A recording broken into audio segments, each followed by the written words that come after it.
Hello there guys, Francis Gray here, and in today's video we're going to be building up a rare resin kit of the classic movie monster King Kong from the classic 1933 movie of the same name. I'll see you after this.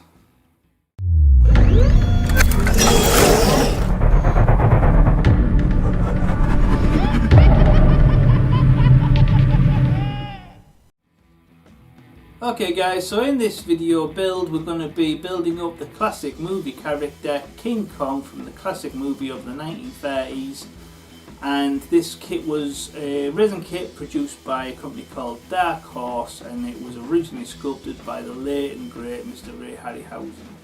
Now if you know anything about Mr. Harryhausen, he was a pioneer in the stop motion animation industry. And he's worked on classic movies like Clash of the Titans, Jason the Argonaut, most of the Sinbad movies, and he was a pioneer that dominated at the time. So I'm a huge fan of his work, and this build is a private commission. So when the client reached out and said, would you do a model kit that was sculpted by Ray himself, I couldn't say yes fast enough. And yeah, so I'm looking forward to this build. Now I've done a few commissions for this client in the past, and he only collects metallic paint jobs, so that makes the build the paint job a little bit trickier because some colours don't lend to be metallics very well, like white for example. The only way around it is if you do like a pearl effect or a very bright silver, but pearl effect is probably the way to go. But like really dark blacks, you will struggle with that. So sit back and enjoy, and I will see you at the end. Step 1. A wooden base. Okay guys, so in order to make the wooden base, now I'm going to use this scrap wood, which was an old cutting board, which was just part of my scrap wood pile. And the back part or the top part, as you can see, there's got a hole, so we don't need that part. So as you can see there, the actual Kong base fits nicely or snugly more front facing. So yeah, so I'll line it all up, make some measurements, and then we'll get to the cutting stage.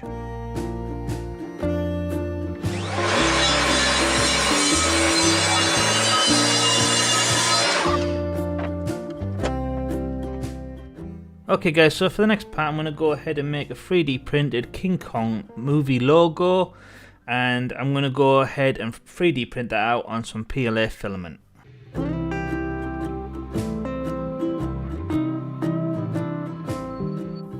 Okay guys, so it took roughly about 2 hours to print, but it turned out really nice. So now that we have this, let's go ahead and make it fit.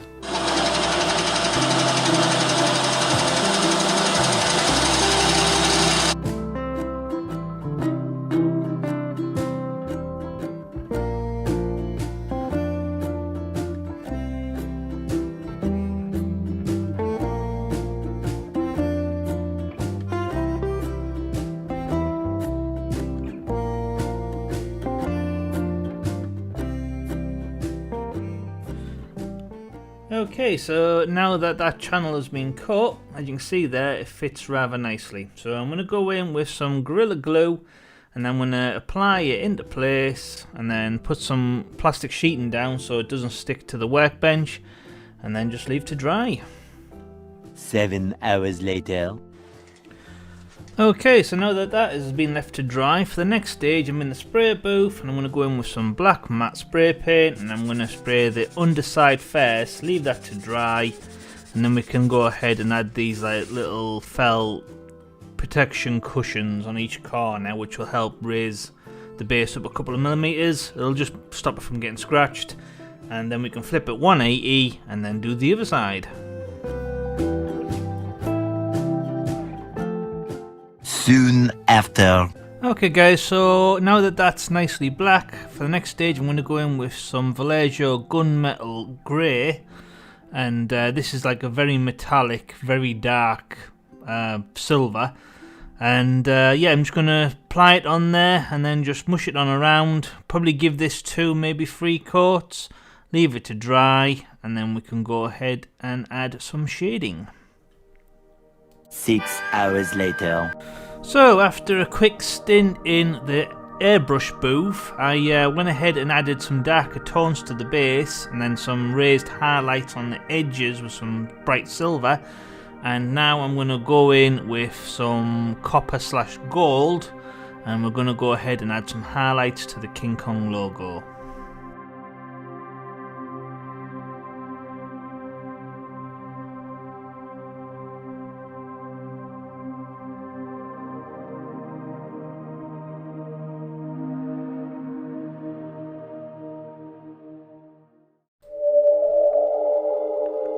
Step 2. The structure. Okay guys, so the first thing we're going to do with this build is we're going to go in with some grey primer from a spray can, and we're going to do the underside of the structure and then leave that a few hours to dry, and then we'll flip it 180 degrees the other way, and then we're going to do the top side as well, and same again, leave to dry. A little later. Okay, so now that that's dry, we're going to go ahead and do the exact same steps, but this time with a deep copper colour from a spray can. And same again, do the underside first, and leave it to dry, flip it 180, and then do the top side as well.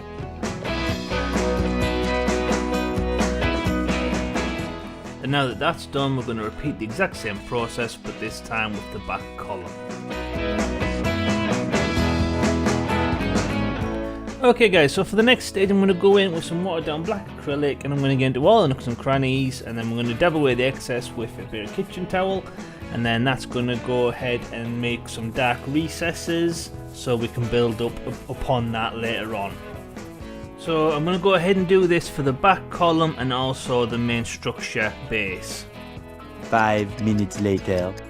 So a little bit of creative dabbing later, and I think that this is worked really nice. So for the next part, I'm going to go ahead and I'm going to attach the back column in place.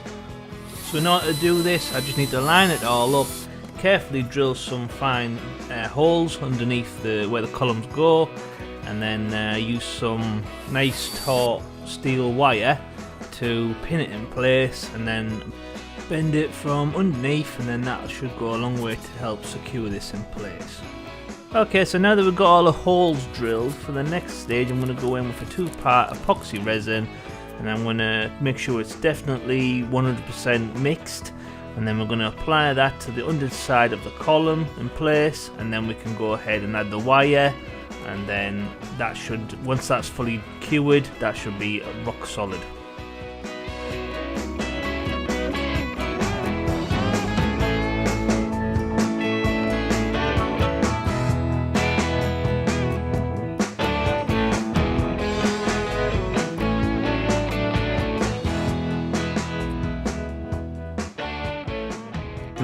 Hours later.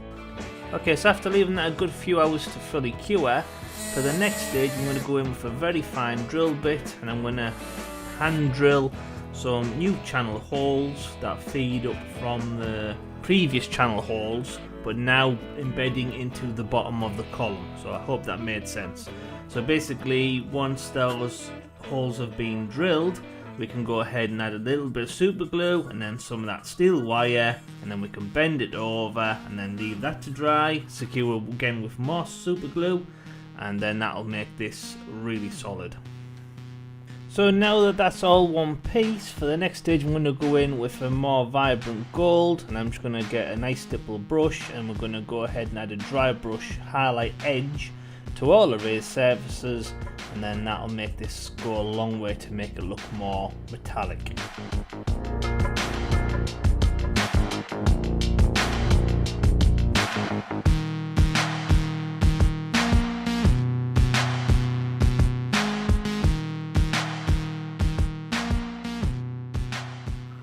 Okay, so now we're going to go in for same again, another fine drill bit, and we're going to carefully drill some channel holes, and these are going to be to house the hooks that come with the kit. So these are like just general steel hooks that you can get from any decent DIY store.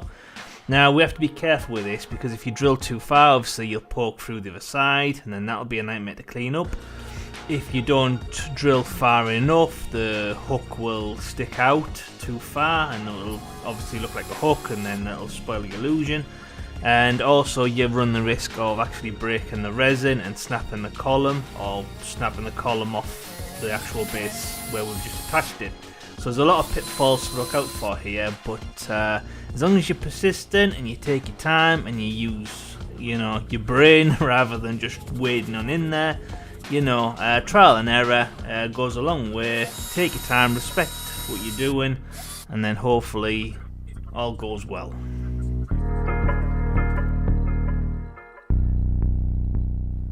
Okay, so the resin kit comes with these two little resin squares, and these are basically just where his fastenings are bolted to the main stage. Now, technically these should have been added before we went ahead and added all the base coat colours, so everything matches nicely. But what I thought the problem was with the back column pushing Kong forward, and then Kong's fastenings being attached to the base. I needed to gauge roughly where these need to go, especially in comparison to scenes from the original movie as well.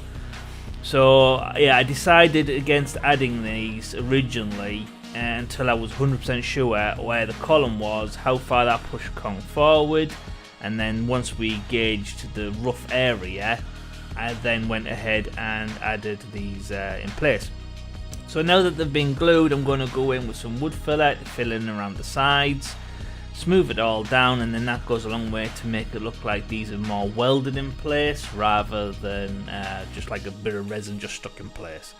So yeah, leave it all to dry, smooth it all down, and then we can go in with that same fine drill bit, drill the channel holes, and then we can add the hooks in place, and then after that it's operation recolor. So yeah, it's going to be a little bit tricky trying to get that same base coat color. It's just basically following the same kind of steps.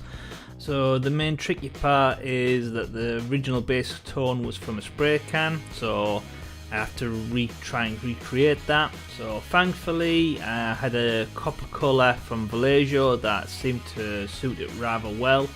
So I just went ahead and give that a couple of coats, left to dry, re-added the hooks in place, and yeah, we're good to go. So yeah, another vibrant gold, just to add another highlight to the safe raised edges. The reason why I decided to do it again is I just thought that this gold would go a long way to standing out more than what the last one did. The last one looked good, but this one just makes it pop way more metallic in nature, and yeah, I definitely don't regret my decision. Step 3. Kong. Okay guys, so instead of starting with a grey prime, with this one I decided to go in with a black prime. So this is a black base coat, and then we're going to make sure it's in all the nooks and crannies. We're going to let it dry, and then we're going to put them on his back so we can get to all the underside parts. So all the parts that we couldn't see originally, like under his chin, under his feet, under his hands, etc. And then flip him around again, and this time do under his backside bottom area. Bottom.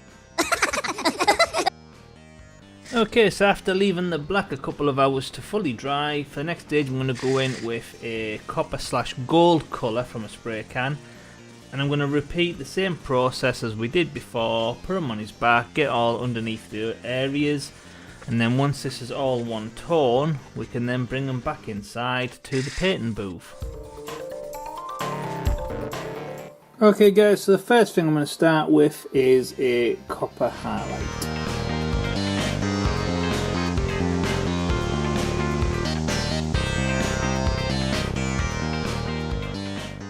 And now I'm going to go in with a gunmetal colour, same again from Vallejo, and this is going to be the main base tone to his fur. So I need it to be like a really dark colour, but still stay metallic in nature. So this is probably the best way of going about it for now. So we'll apply it first, and then we'll see how it looks, and then we'll make some future edits if it's needed. So once that was left to dry, we need to go ahead and add a darker recess. So I'm going to go in with some watered down black acrylic in an old disposable tub, and we're going to dab off the excess with some kitchen towel like we did with the base, and then this will go a long way to adding a darker tone to the overall fare. The reason why there's a canvas there is just basically this is a messy job, and I just don't want to get a lot of mess on my workstation, so it's just a protective layer just to keep things nice and tidy. Okay guys, so the black wash, it did an okay job, but it wasn't perfect. I really need this to be a lot darker than what it is. So I'm going to go in with a thick stipple brush, and this time I'm going in with the same black PVA, but not this time not watered down. It's just going to be pure. I'm going to apply it on and then wipe it away as I work, and hopefully that'll make this big bad boy look a lot more darker. Okay guys, so as you can see there, just from that one little bit, this side is a lot more darker than that side. So I'm going to go ahead and just do all the rest of this. A little longer than a few minutes later. Okay guys, that seems to have worked a lot better. So for the next stage, I'm going to go in with a Vallejo red, or gory red in this case, and we're going to go ahead and put it on a wet palette, and then we're going to go and paint Kong's inside of his mouth, but mainly his tongue area.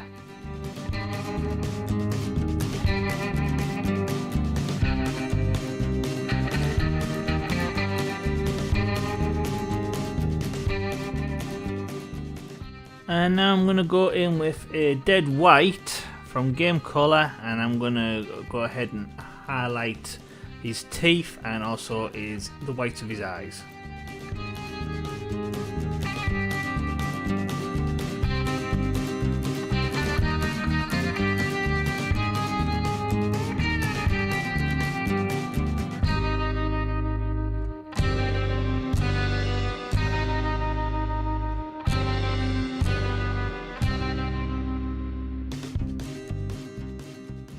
And now that those are dry, I'm going to go in with a silver, also from Game Color, and I'm going to go over the same areas.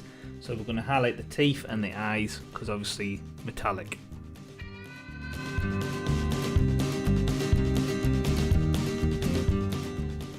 And now a dry brush of a vibrant gold on all the fingertips and the toes, and a bit of his nose and his mouth, etc. Just emphasize some of the external features. And while we've got the gold out, we might as well go ahead and add some base tone colours to all of Kong's fastenings. So now I'm going to go in with some metallic brown, and we're going to paint Kong's irises, and then a spot of black for his pupil. So now I'm going to go in with a glorious gold from Game Color, and I'm going to give a top surface shine to all of Kong's fastenings.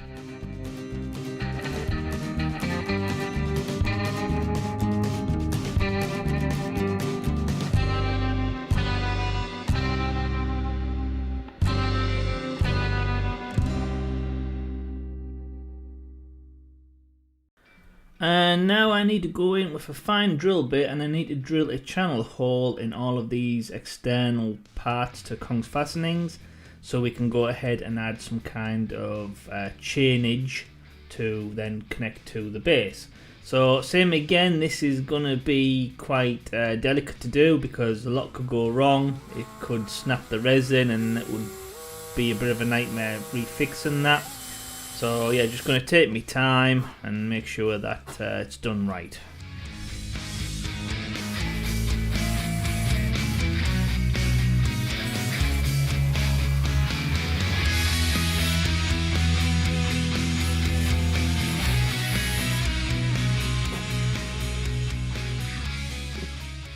Okay, so in order to get the round rings, I got some thin piece of metal armature and decided to clamp a steel cylinder in place, and then take my time with some pliers and then carefully bend all of this round to make a complete circle.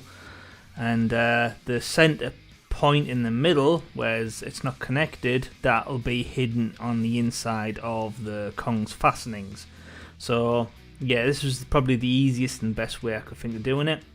So now we're getting to the gold chain that came with the kit. Now, with this being a metallic paint job, might as well just go ahead and keep the chains gold, because there's no point painting them. So yeah, so I did the math and I decided that each section would be roughly, I think it was something like 12 links each. So yeah, so just I'm going to go through and divide them all up and add them in place and then bend it into shape like you see there, and hopefully this will work really well. So just going to go ahead and add a bit of super glue just to keep it fastened in place. So I'm going to go back in with that gunmetal colour from Vallejo, and I'm just going to dry brush some highlights to some of Kong's fur. This should go a long way to bringing some of that metallic vibrancy back. And now we're into the spray booth, and we're going to go ahead and add some of those darker recesses, just to emphasise some of the shadows.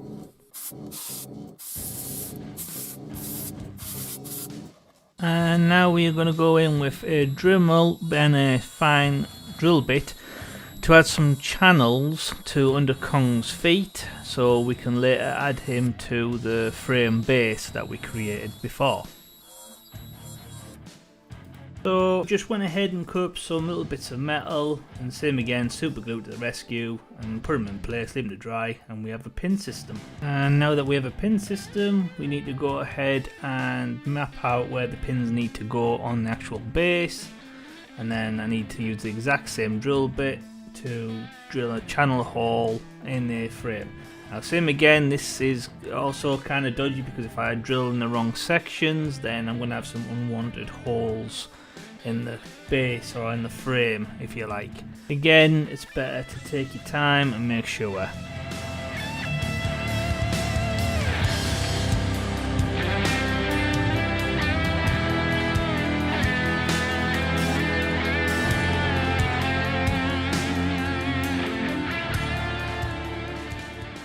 Okay, moment of truth.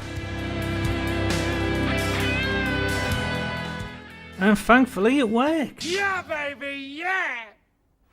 Okay, so now that that was worked, for the next stage I need to go ahead and I need to bend those wires into place and then add a bit of super glue, and then that'll make this a lot more solid. Okay, so now back into the spray booth, and this time I'm going to give it all a nice coat of a gloss varnish, and then this will really highlight that metallic look.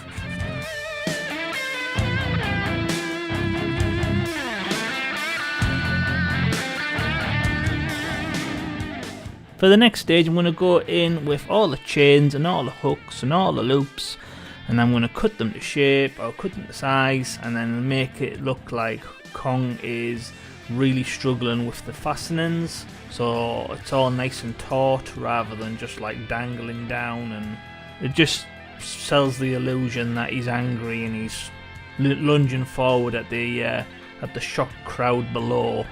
If you've seen the movie and you know what I'm talking about.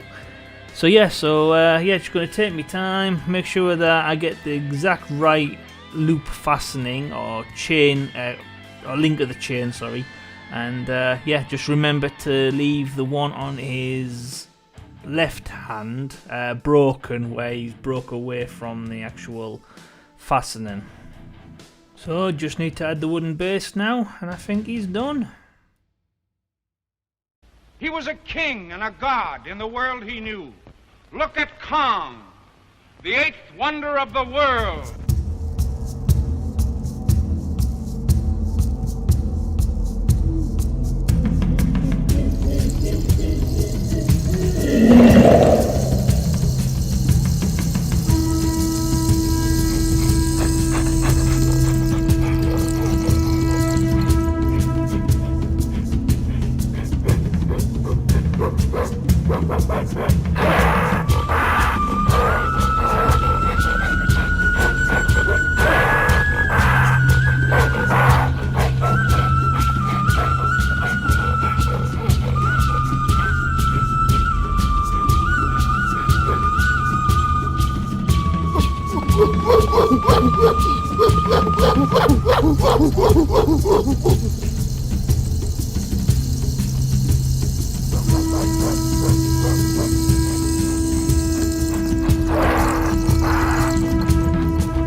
So, here he is, Mr. King Kong, all finished, all in metallic colours, and I have to admit I am really happy with the finished results. I just hope the client feels the same way. So if you've enjoyed this video, please hit that like button, share on Facebook and Twitter or any social media, because it helps new people find the YouTube channel, which I'm always appreciative of. Thank you for any help. If you have any comments, comment below and I'll get back to you as soon as possible. And if you haven't already, please smash that subscribe button and hit the notification bell so you don't miss out on future builds. And if you want to be a really awesome viewer, please take 5 minutes to check out my Patreon page, and with your help we can do these videos full time rather than part time. And all links are in the description bar below. So, once again, I'm Francis Gray and this is the Mighty King Kong. I'll see you in the next build.